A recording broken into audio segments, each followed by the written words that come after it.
कोळियाची कीर्ती वाढली गहन केले रामायण रामाधी. महाराज, अमृताचे शब्द जर मुखात आले तर अमृताच्या मुखानं माझ्या माय माऊली ज्ञानोबरायाची कृपा तुमच्यावरती झाल्याशिवाय राहणार नाही.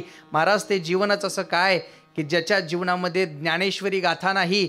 मला असं वाटतं आमच्या वारकऱ्याचा दिवसाची सुरुवात ज्ञानेश्वरीच्या पारायणानं होते आणि ज्ञानेश्वरीच्या पारायणानं ज्यांची सुरुवात होते त्यांच्या दिवसाची संध्याकाळ मात्र तुकोबरायांच्या गाथेच्या भजनानं होते. मला वाटतं ज्यांच्या आयुष्यामध्ये हे दोन्ही आहेत ना, त्यांचं जीवन समृद्धतेच्या गादीवरती संपन्न झाल्याशिवाय राहत नाही. विठ्ठला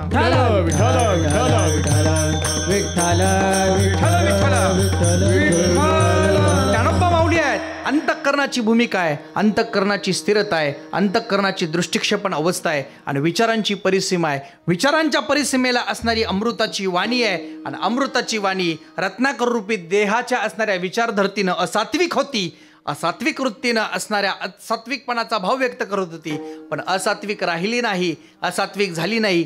तो देह देवाच्या कामी आला, पण कशामुळं? अभंगाचं दुसरं चरण. मुखी अमृताची वाणी, अमृताची वाणी, मुखी अमृताची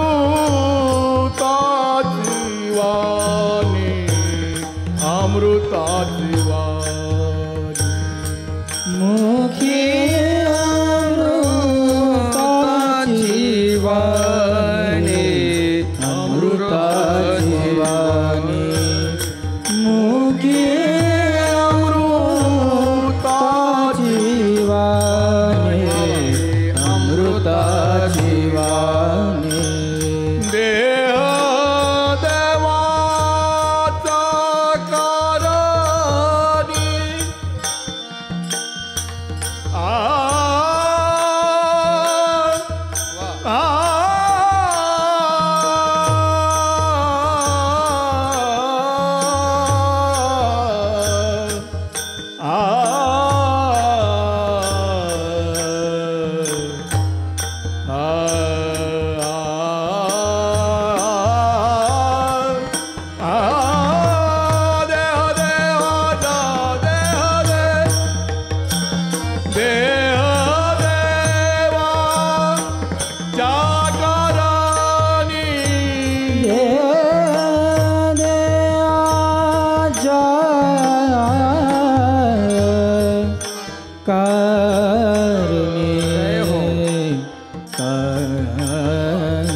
देह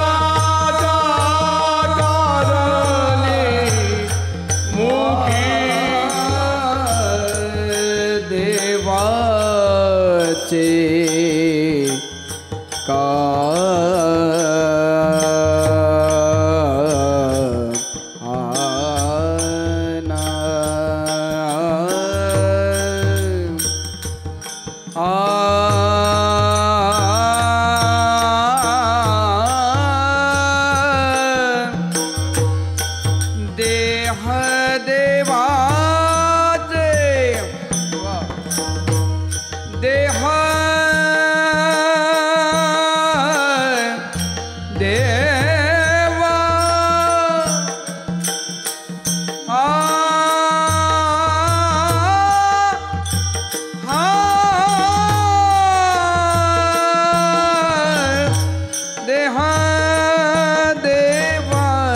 कारणी, कारणे कारणे मुखी अमृताची वाणी, अमृताची वाणी, मुखी अमृताची वाणी, अमृताची.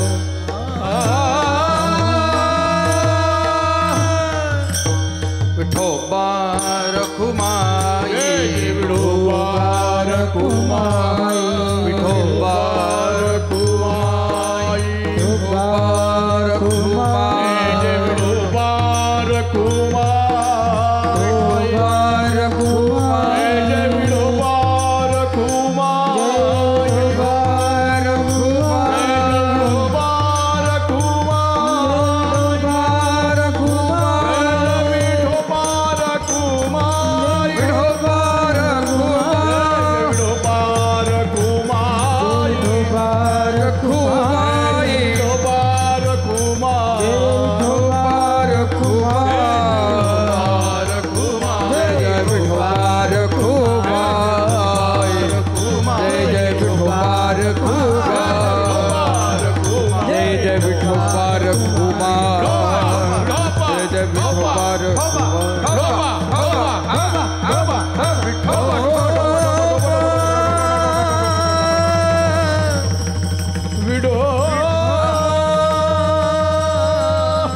शुद्ध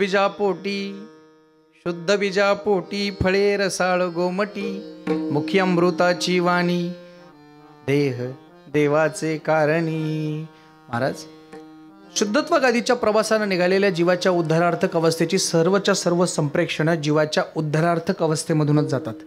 प्रत्येकाचा असणारा उद्धार हा ठरलेला आहे, फक्त त्याची वेळ, काळ आणि भेट ही अनन्यसाधारण महत्त्वपूर्ण अवस्थेनं बांधली गेली पाहिजे. माणसं आयुष्यामध्ये असात्विक नाहीत, त्यांची वृत्ती त्यांना असात्विक बनवते. पण ज्या दिवशी त्या वृत्तीला भक्तीची जोड मिळते त्या दिवशी त्यांची वृत्ती सात्विक झाल्याशिवाय राहत नाही. प्रत्येक माणसाच्या आयुष्यामध्ये त्याचं असणारं सुखरूप साधन आहे. आईवडिलांच्या सुखत्व गादीच्या प्रेमकल्लोळासमोर आपलं लेकरू किती गोड दिसावं. मला कधीतरी असं वाटतं, महाराष्ट्राच्या मांदेआळीमध्ये आपण सगळे वारकरी म्हणजे ज्ञानोबा तुकोबांची लेकरच आहोत. ज्ञानोबा तुकोबांच्या आपल्या असणाऱ्या या अस्तित्व दर्शनानं, आपल्या बागडण्यानं काय आनंद होत असेल. महाराष्ट्राची क्रांती या लेकरांची ज्ञानोबा तुकोबांच्या आईबापासमोर साजरे होते. तुमच्या आमच्या अविरत गादीमध्ये सुखत्व गादीचा प्रवास आहे. पण आपण असात्विक नाही, पण असात्विक झाल्याशिवाय राहत नाही. काय झालं, एक दिवशी कीर्तनाच्या प्रवासाच्या निमित्तानं एका ठिकाणी जेवण्याचा योग आला. सगळं जेवण झालं, जेवणाचं कौतुक केलं. पण जाता जाता त्या आईने विचारलं, महाराज घरी आता निघालाच आहात तर थोडा वानवळा देऊ का? द्यायला हरकत नाही. काय वानवळा द्यायला? जास्त काही नाही, बरंच असतं बरं का. आई अतिशय नम्रतेनं बोलत होती, पण जास्त काही नाही. काय आहे? काही नाही, थोडी कारली होती, देऊ का? वानवळा म्हणून तुम्ही कारल्याचं नाव काढलं, कशासाठी? कारलं? म्हणलं कारलं नको, मला कारलं आवडत नाही, आमच्या घरात कारलं बनत नाही, मी कारलं खात नाही. ती आजी म्हणली, ठीक आहे महाराज, कारलं खरंच खात नाही? नाही खात. आजपर्यंत कारलं खाल्लं नाही? नाही खाल्लं. मग आजपर्यंत कारलं खाल्लं नाही, मग आजपर्यंत जर कारलं खाल्लं नाही तर मगाशी 4 वेळा मागून घेतलं वाटीतनं तुम्ही तुमच्या असणाऱ्या ताटामधलं ते असणारं वाटीतलं असणारं दान पदरात पडून घेतलं, ते नेमकं कशाचं घेतलं? मलाच कळलं नाही महाराज. 4 वेळा वाटी मागून घेतली ती वाटी, हो म्हणे कारल्याचीच भाजी होती. आणि कारल्याची भाजी होती महाराज, तुम्ही कारलं खात नाही म्हणता, कारलं 4 वेळा वाटीत मागून घेतलं, काय कारण आहे? कारलं मूळतः कडू नाही. कारल्याच्या ज्या बिया आहेत ना, त्या कारल्याच्या बिया फक्त कडू आहेत. एकदा का कारलं स्वच्छ धुतलेल्या कारल्याच्या बिया काढलेलं कारलं स्वच्छ चिरलं, त्यानं पाण्यानं धुतलं, त्याला तेलात टाकलं, त्याला हिरं, मिरी, लवंग, हळद, हिंग असं सगळं पाकशास्त्राच्या संस्कृतीमध्ये एकदा का त्याच्या स्वर संस्कार झाले. कारलं कडू होतं मान्य आहे, पण कडू असलेलं कारलं महाराज कडू राहत नाही. पाकशास्त्राचे संस्कार त्याला कडूपणा घालवायला प्रवृत्त करतात. मला कारलं सांगायचं नाही, आयुष्याचं कारलं जीवाच्या असणाऱ्या रूपामध्ये तुमच्या आमच्यात अविरतपणे आजही जीवन जगतंय. हे देहरूपी कारलं आयुष्यामध्ये प्रत्येक प्रवासामध्ये तुम्हाला कडूपणा दाखवण्याचा अधिकार वळवळ करू दिल्याशिवाय राहत नाही. पण मला असं वाटतं, जसं पाकशास्त्राच्या असणाऱ्या स्वरूपानं हे कडू कारलं महाराज गोड झालं, तसं धर्मशास्त्र संस्कृतीच्या वारकरी संप्रदायाच्या दृष्टिक्षेपानं आपलं असणारं कडू काढलं. कधीतरी ज्ञानेश्वरीत असं छान घोळावं, तुकोबरांच्या गाथ्यांमध्ये त्याला खेळवावं, साधू संतांच्या परंपरेमध्ये त्याला आनंदानं बागडू द्यावं, पंढरीच्या पांडुरंगाच्या राऊळामध्ये त्याला नाचू द्यावं. मला वाटतं जगाच्या बाजारामध्ये हे कडू जरी असलं ना, तरी हा कडू असणारा देह, नाशिवंत असणारा देह, आपला नसलेला देह त्या देवाच्या कारणी लीन होण्यासाठी प्रवृत्त होईल. पण काय करावं लागेल? त्याच्या अंतःकरणातलं जे जल आहे ते निर्मळ असावं लागेल. त्याच्या अंतःकरणातलं चित्त हे निर्मळ असावं लागेल. पण महाराज ते चित्त नेमकं कसं निर्मळ असावं लागेल? महाराज अभंगाच्या 3ऱ्या चरणात सर्वांगी निर्मळ, सर्वांगी निर्मळ, सर्वांगी निर्मळ, सर्वांगी निर्मळ, सर्वांगी निर्मळ, सर्वांगी निर्मळ, सर्वांगी निर्मळ, सर्वांगी निर्मळ. चित्त जैसे गंगा जळ, चित्त जैसे गंगा जळ, मुखी अमृताची वाणी, मुखी अमृताची वाणी.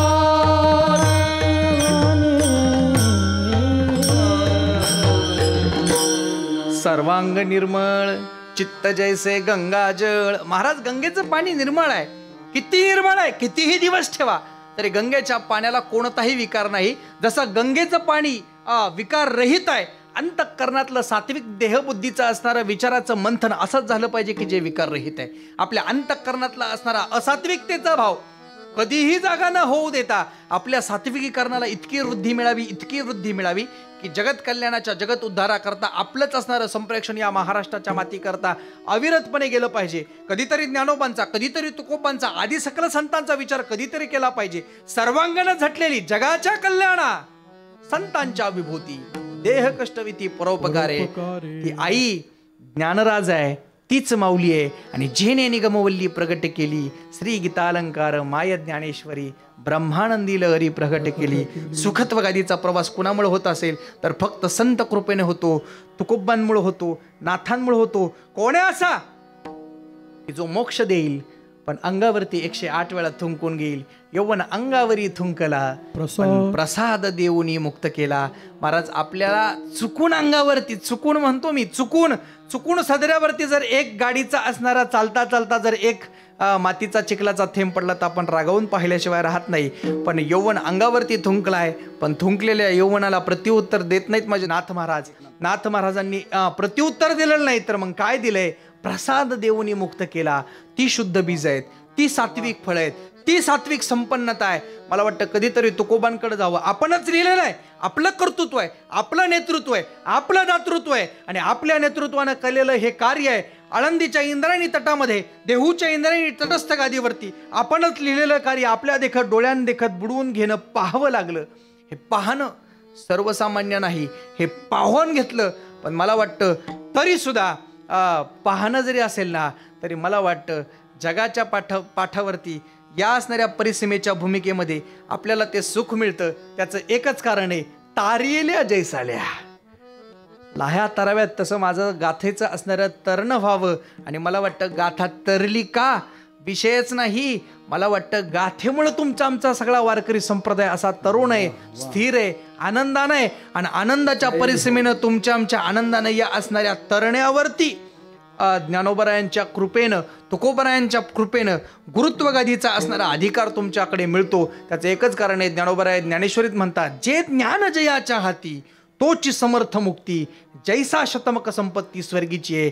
ते ज्ञान मिळतं, ते गुरुच्या कृपेनं समर्थ मुक्तीपदापर्यंत तुम्हाला घेऊन जाईल गुरु. तेथे ज्ञानी आत्मदर्शन, दर्शनी समाधान आथी जैसे आपल्याला ते ज्ञान मिळेल, ते गुरूंकडून मिळेल. आणि मिळालेलं ज्ञान गुरूंच्या कृपेनं तुमच्या आमच्या अंतर्गत वाटचालीनं आपल्या असणाऱ्या ओतप्रोत अवस्थेमध्ये येतं.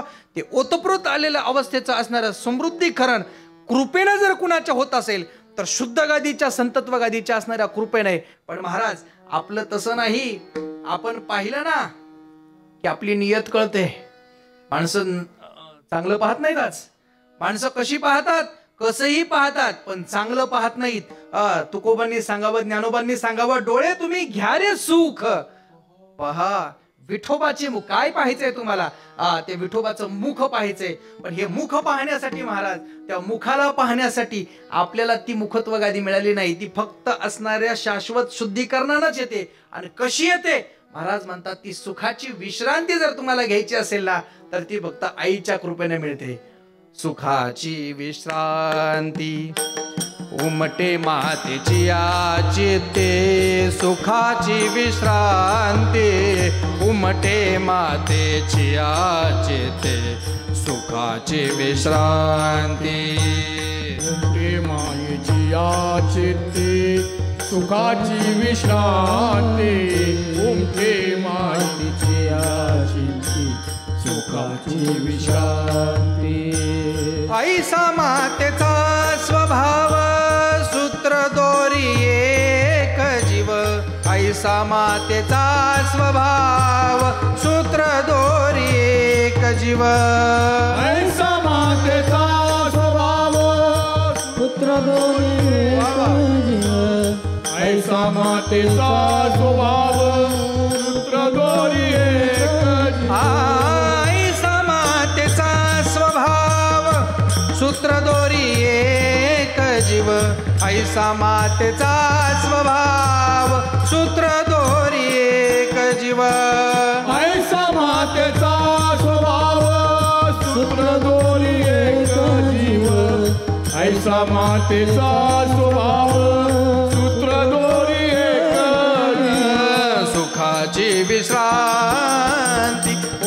मातेची चित्ती सुखाची विश्रांती उमटे मातेची चित्ती सुखाची विश्रांती उमटे मातेची चित्ती सुखाची विश्रांती उमटे मातेची चित्ती.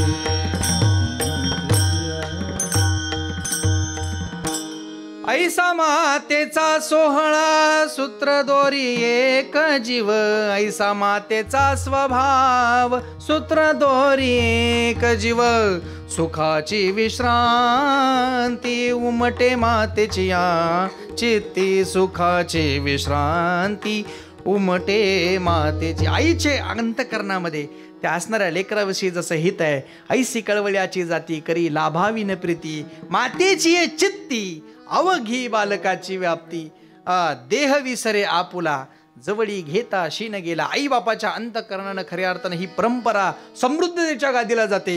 ही परंपरा दृष्टिक्षेपाच्या विचार धर्तीवरती जाते. साधक संप्रदायाच्या अनुयायी अवस्थेनं आपण आपल्या जीवत्व गादीचा प्रवास पूर्ण करत असतो आणि पूर्ण केलेला प्रवास या देवाच्या चरणी लीन करत असतो. मी नेहमीच सांगतोय, नेहमीच आपण ऐकत आहात, पण नेहमीच सांगताना मात्र महाराज विचाराच्या असणाऱ्या परिसीमेचा भाव असा आहे, आपण काय करतो हे आपल्याला आवडणं फार उंचीचं नाही बरं का. आपण जे काय करतो ना ते फक्त आपल्याला आवडणं फार उंचीचं नाही. मग काय केलं पाहिजे, आपल्याला जे आवडतं ना ते ज्या दिवशी जगाला आवडायला चालू होईल ना त्या दिवशी तुमच्या आमच्या असणाऱ्या आयुष्याची एक सुंदर भूमिका निर्माण झाल्याशिवाय राहणार नाही. आदर्शवत जीवन जगणारी संत परंपरा तुम्हालाही आदर्श करायला भाग पाडते आणि ही आदर्श करायला भाग पाडणारी संप्रदायाची परंपरा काय करते, नामसंकीर्तन साधन पै सोपे जळतील राशी पातकांच्या राशी जळवण्याची जाळण्याची ताकद संप्रदायाच्या विचारधर्तीमध्ये. आणि ही संप्रदायाची असणारी ताकद महाराज शेवटाला आणून सोडल्यानंतर तुम्हाला तुमच्या असणाऱ्या संप्रेक्षणावरती आणल्याशिवाय राहत नाही. आपण जीव म्हणून जन्माला आलो, आपण जीव म्हणून देवाच्या दारामध्ये लोटांगण घालतोय, पण लोटांगण घालत असताना त्या देवाला, त्या परमात्म्याला, या करुणा भगवंताला एकच मागणी आहे. काय मागणी आहे, आम्ही तुझी असणारी परिपूर्णता, तुझी असणारी पूर्णता आणि तुझी असणारी पूर्णता आमच्या असणाऱ्या अंतर्गत असणाऱ्या गादीवरती विराजमान करण्याचा प्रयत्न करतोय. पण एक गोष्ट बोलू का, आपल्याला तो आवडू लागणं वाक्य महत्त्वाचं आहे. आजच्या कीर्तनाचं असणारं एसेन्स आहे.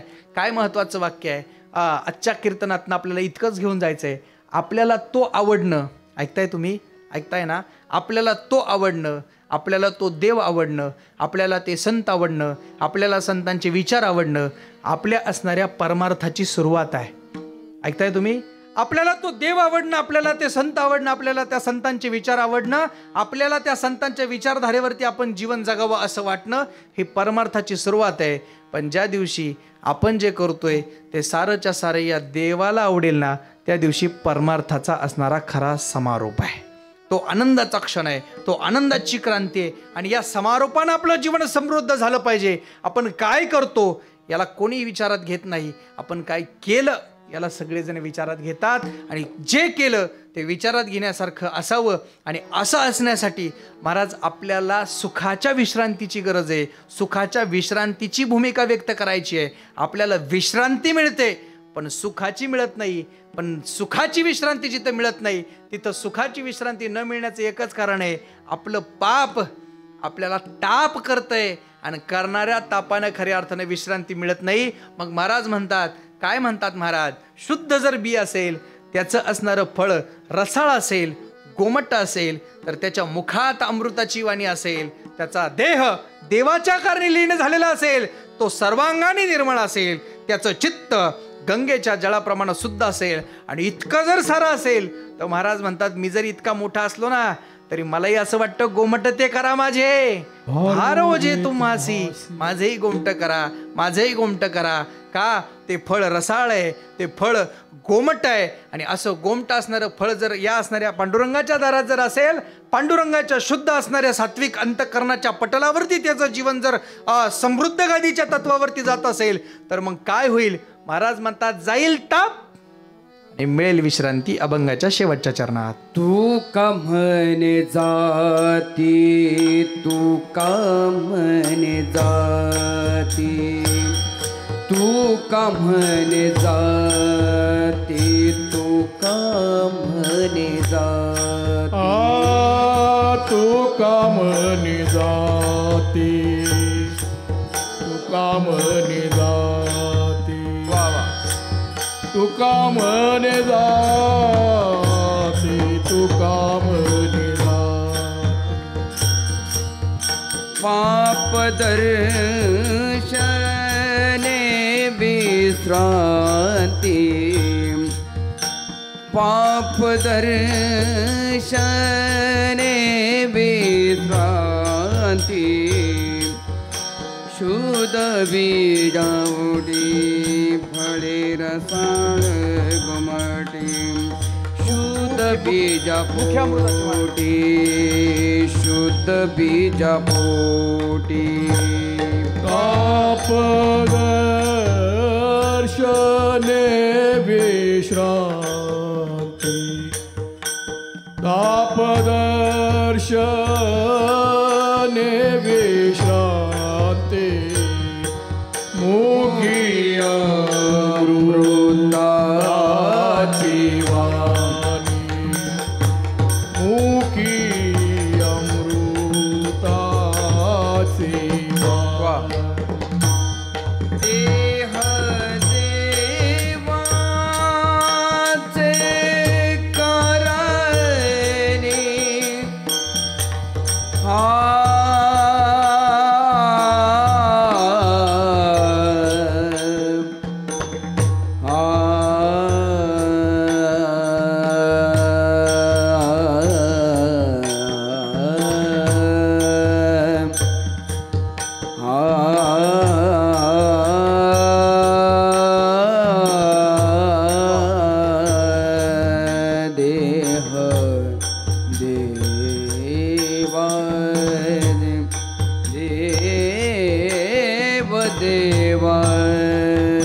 देवाचे कारण देह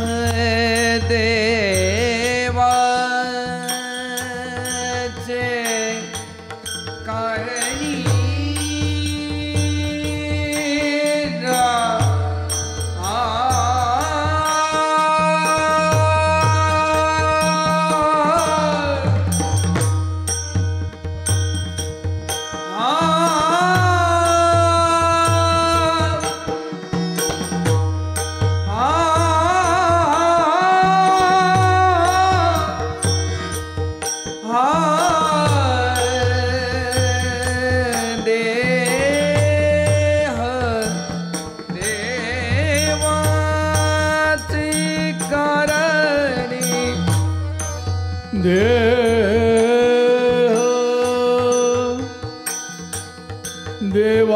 देवाचे देवाचे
म्हणे जाती, ताप दर्शने विश्रांती, देव देवाचे कारणी. महाराज, जगाच्या पाठीवरती ताप जाईल अशी एकही व्यवस्था आता नाही. ताप होईल अशा अनेक व्यवस्था आहेत. कधी ताप होईल सांगता येत नाही. चालता चालता सहज ताप होईल. माणसं सहज म्हणतात ना, कसं काय कुठून दुर्बुद्धी सुचली आणि डोक्याला ताप झाला. दुर्बुद्धी ते म्हणा कदा उपजून होणारा येणार. महाराज, दुर्बुद्धी अशीच आहे. कधी काय करेल नको म्हणा, कुंतू माया जाळ, काळाला जवळी ग्रासावया. महाराज, तो काळ तुम्हाला कधी कधी कधी कधी कसा कुठं येईल सांगता येत नाही. ताप कधी होईल सांगता येत नाही. पण ताप होत असताना तो माझा विठोबा, जगातला असणारा कितीही मोठा ताप तुमच्या जरी जवळ अंतःकरणात शिवायला आला ना, तरी ज्याच्या अंतःकरणात तो विठोबा आहे, ज्याच्या गळ्यात तुळशी माळ आहे, ज्याच्या कपाळावरती गोपीचंदन आहे, ज्याच्या आयुष्याच्या पटलावरती सात्विक स्पंदनाचे भाव आहेत, ज्याचं आयुष्य सात्विक वारकरी चालीच्या पटलावरती आपला असणारा उगवणारा दिवस ते मावळेपर्यंतचा असणारा सूर्य आत्यंतिक नित्येनं, आत्यंतिक श्रद्धेनं असणाऱ्या तर त्या देवाच्या चरणी लीन होत असेल, तर मला वाटतं तो देवसुद्धा तुमचा कितीही मोठा जरी ताप असला तरी ताप तुम्हाला ताप करू देत नाही. मग काय करेल? ताप शमवेल आणि तो पांडुरंग तुम्हाला विश्रांती दिल्याशिवाय राहत नाही. आजचं हे प्रसार माध्यम फार छान आहे, त्याचं नावही गोड आहे, विशेष आहे. ते चॅनलचं नाव सन मराठी. आज काळाची गरज होऊन बसली आहे. सन म्हणजे सूर्य प्रकाशासारखी विचारवंतांची असणारी मराठी तुम्ही या महाराष्ट्राच्या मातीला जर देत असाल, तर मला वाटतं महाराष्ट्र तुमच्या असणाऱ्या या विचारांना मात्र सलाम केल्याशिवाय राहणार नाही. का ही मराठी विचारांची असणारी संप्रेक्षण आहेत, सूर्यासारखी प्रकाशमान आहेत. आणि सूर्याची किरणं जशी कोणाला अडवता येत नाही, तशी तुमची असणारी प्रसारमाध्यमांच्या निमित्तानं वैचारिक असणारी संत परंपरेची धारा अतिशय सात्विक स्पंदनानं घराघरात पोहोचल्याशिवाय राहणार नाही.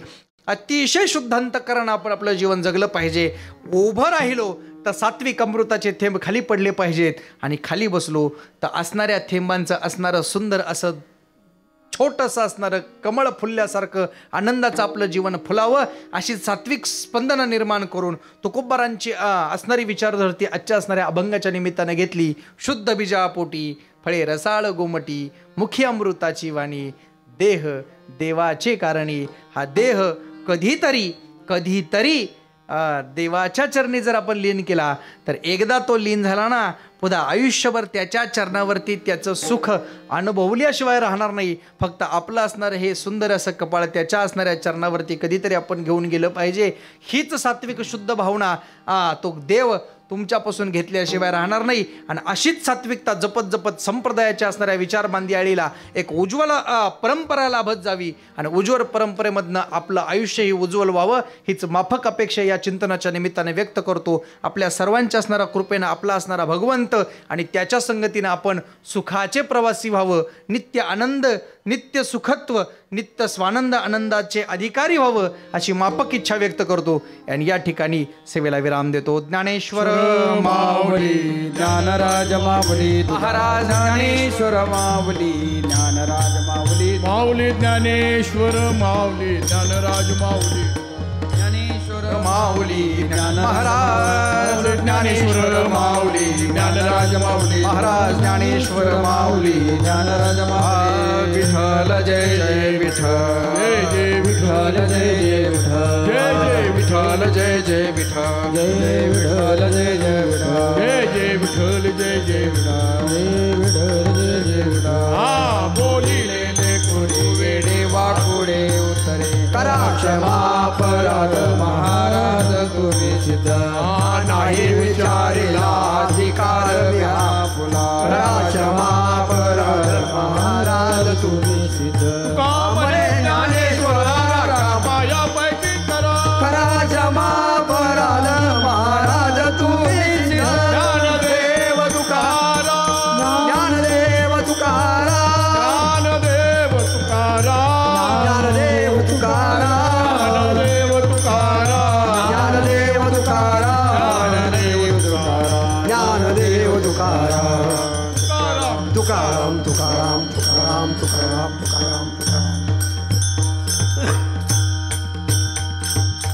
पुंडलिक वरदे हरी विठ्ठल श्री ज्ञानदेव तुकाराम पंढरीनाथ भगवान की मौली ज्ञानेश्वर महाराज जगद्गुरु तुकाराम महाराज की